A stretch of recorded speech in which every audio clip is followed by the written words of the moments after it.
Então, continuando a apresentar para vocês aí os elementos e as características dos elementos básicos da geometria euclidiana plana, tá? Eu vou já pegar a última situação dos pontos de posições relativas entre dois pontos, tá? Que são pontos diferentes, eu pego dois pontos diferentes.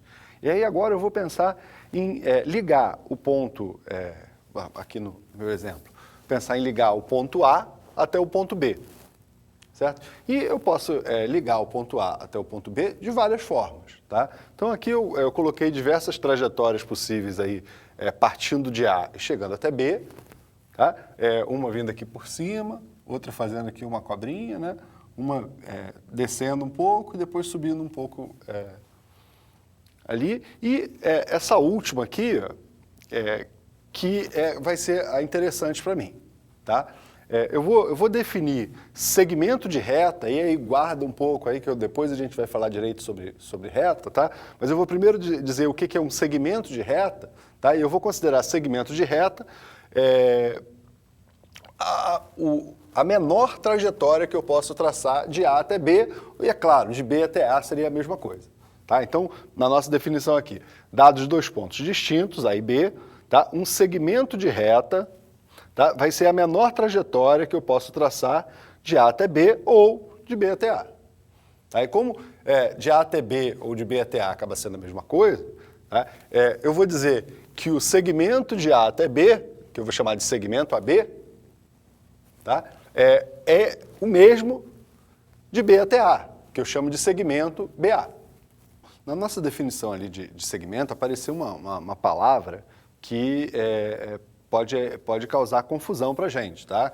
Que não é a palavra reta ainda. A gente vai falar de reta, mas não é isso que eu quero falar ainda.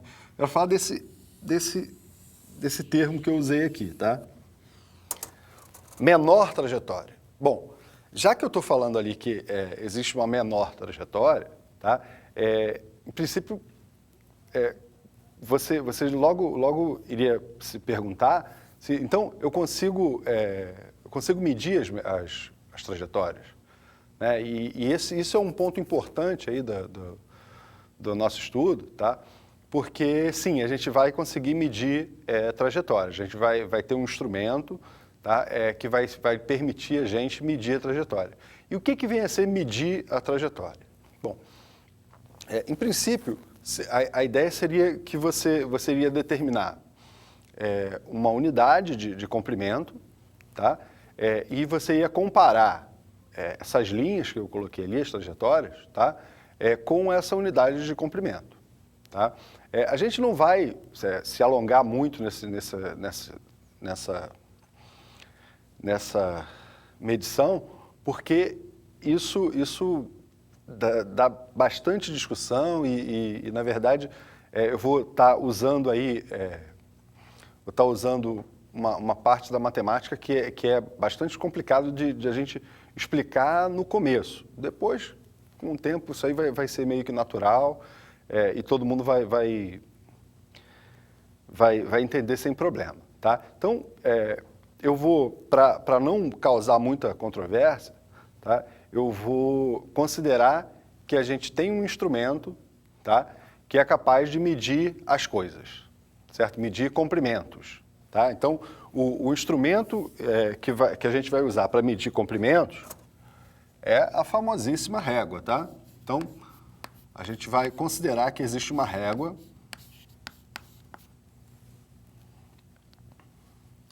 graduada.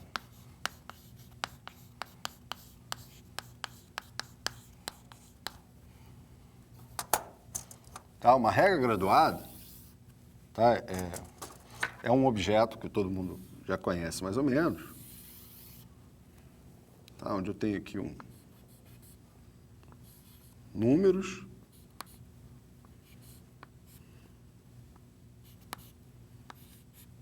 tá? E aí, dado um segmento,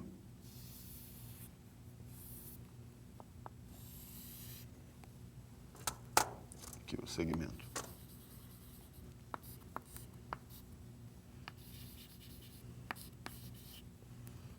segmento AB,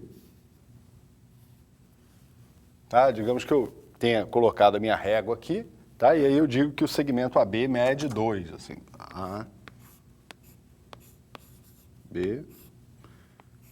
Quando eu coloco o tracinho em cima do segmento, normalmente eu não estou mais falando do segmento, mas estou falando da medida do segmento. Aí eu digo que a medida do segmento AB é igual a 2. Certo? Não vai ser o único instrumento que a gente vai usar, tá? Na verdade, eu coloquei aqui régua graduada, porque existe um outro tipo de régua, que é a régua não graduada, que para o estudo só da geometria euclidiana plana. A régua não graduada ela é mais, ela estaria num nível acima da régua graduada, porque eu posso fazer todo o meu estudo de geometria euclidiana plana sem falar de medições, tá? Só considerando mesmo os elementos que a gente tá apresentando para vocês, tá? Então, eu poderia criar uma aritmética de segmentos, eu poderia criar uma aritmética mais tarde, quando a gente for falar de ângulo, tá? Só que, para aproveitar a familiaridade que você já tem com números, tá? A gente vai usar as medidas do segmento, a medida mais tarde, quando eu falar de ângulo, tá? Eu vou usar essas medidas porque assim você consegue, fica um pouco mais familiar para você. Você está acostumado a fazer contas com números, fazer contas, a fazer as operações todas aí que já foram apresentadas na aritmética, tá? A gente vai também tratar um pouco do desenho geométrico, das operações com segmentos, operações com ângulos, mas não vamos deixar de lado a parte de medida. E a gente vai usar a medida considerando que a gente pode medir, tá? Então, vou considerar que existe esses instrumentos de medida e a gente vai apresentar numa outra aula aí cada um desses instrumentos para você poder ficar mais familiar com eles. Então, deixando um pouco de lado essa parte de medição aí, que vocês já devem ter percebido que o assunto é controverso, a gente vai ter que ter umas explicações melhores aí, principalmente a apresentação dos instrumentos de medida e dos instrumentos que a gente vai usar para fazer os nossos desenhos geométricos, tá? Vou apresentar um outro conceito importante, ainda sobre segmentos, tá? Que é o conceito de segmentos congruentes. Tá? O que significa a palavra congruente? Para não complicar muitas coisas, tá? Eu vou considerar que duas coisas são congruentes se elas forem iguais. Tá? Ser congruente é praticamente a mesma coisa que ser igual. Tá? Vamos pensar, por exemplo, vamos pensar, por exemplo, nas minhas duas mãos, certo? Tenho duas mãos aqui, em princípio elas são iguais, tá? É claro, uma esquerda, uma direita, o contrário, mas tudo bem. E aí, como é que eu vou saber se as minhas mãos são iguais? A ideia eu vou considerar que uma coisa é congruente à outra se eu conseguir superpor uma à outra, tá? Então, quando eu coloco uma mão sobre a outra, em princípio você, aqui por causa da profundidade, você até consegue, mas a ideia seria que você não conseguisse ver a mão que está atrás, tá? Essa mão aqui você não consegue ver, você consegue ver a que está na frente, tá? E se eu fizesse a mesma coisa agora com essa, a ideia é que você não consegue agora ver essa mão, você consegue ver só a que está na frente. Então, quando eu conseguir fazer a superposição de um objeto no outro, tá? E aí agora, para fazer essa superposição, às vezes eu vou ter que sair do plano, tirar a minha mão daqui, colocar para cá, tirar essa mão daqui e colocar aqui, tá? Quando eu conseguir fazer essa superposição, de maneira que você não consiga enxergar a que está atrás, tá? Eu vou dizer que essas coisas são congruentes, tá? Isso é um conceito importante, que é o conceito de movimento rígido, tá? Ou seja, eu vou deslocar um objeto no plano, tá? Ou no espaço, que seja, tá? Sem alterar as características dele. Eu vou preservar todas as características dele, a não ser as posições dos pontos que fazem parte da minha figura. Então, uma figura que eu já falei que todo mundo deve conhecer mais ou menos, que é a forma retangular, tá? Tem segmentos congruentes do jeito que eu queria apresentar para vocês. Tá? Isso aqui é uma forma retangular, isso é um retângulo. Tá? E aí eu coloquei aqui os segmentos AB e o segmento CD. Tá? A ideia é que eu consigo tirar o segmento AB do plano, tá? Eu estou com ele aqui parado, sem distorcer, sem esticar, sem nada. Tá? E eu consigo colocar ele em cima do segmento CD. Colocar, por exemplo, o A em cima do D, o B em cima do C. Tá? E se eu fizer isso, você não vai enxergar o segmento CD, vai enxergar o segmento AB. E se eu fizer o contrário, tirar o segmento CD daqui e colocar em cima do segmento AB, você também não vai enxergar o segmento AB. O segmento CD está por cima. Tá? Então, quando isso acontece, eu digo que os segmentos são congruentes. Tá? Uma conclusão óbvia que vocês já devem ter chegado é que quando isso acontece, a medida do segmento AB vai ser igual à medida do segmento CD. Tá? Isso é uma conclusão que você chega com facilidade. Tá certo? Mas não é isso que a gente está apresentando como congruência. Tá? Congruência, em princípio, os segmentos são o mesmo segmento, a não ser pela posição que eles estão ocupando no plano. Tá? Pelas posições que os pontos do segmento AB ocupam no plano em relação aos pontos do segmento CD. Certo? Aqui, por exemplo, eu fiz um outro tipo de movimento, que é pegar os pontos, o segmento PQ aqui, ó, e girar um pouquinho. Tá? É um outro tipo de movimento rígido também, que a gente não vai tratar dos movimentos rígidos agora, mas você pode pensar que se eu girar esse cara aqui, mantendo esse formato aqui, né?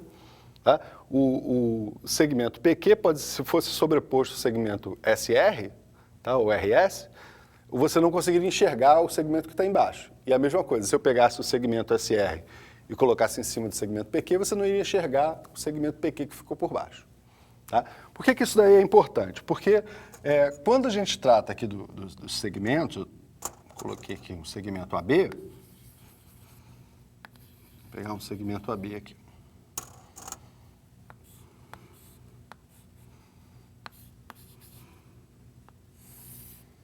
Imagina um segmento AB.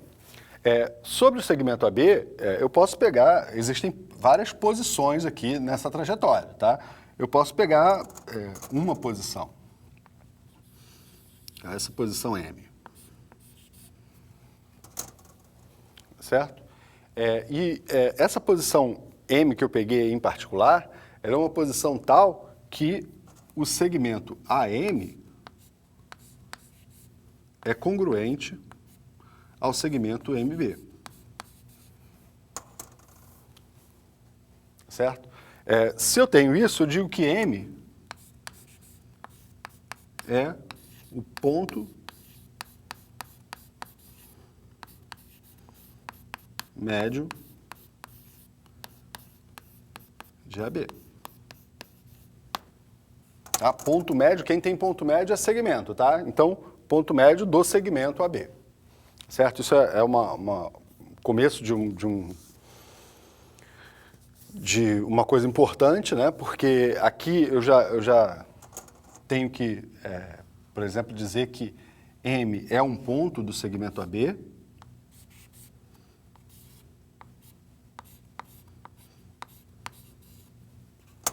Tá? Como A era um ponto do segmento AB, e aí eu estou usando essa notação aqui. Essa notação é importante, tá? O ponto pertence a um segmento. Então segmento é conjunto de pontos? Segmento é um conjunto de pontos, sim, mas a definição de segmento não é essa. A definição de segmento é aquela que eu falei anteriormente, de menor trajetória. Tá? Mas é verdade que o segmento é um conjunto de pontos? Sim. Tá? É verdade que segmento é um conjunto de pontos. Então eu tenho que usar as relações de conjunto, que você já deve estar acostumado aí a trabalhar nas outras partes da matemática. Tá? Então, ponto pertence a um segmento. Certo? Mais tarde a gente vai falar de interseção, de união. Essas outras operações aí também vão poder ser feitas com esses conjuntos de pontos que são os segmentos. Tá bom? Mas isso aí já fica para a próxima aula.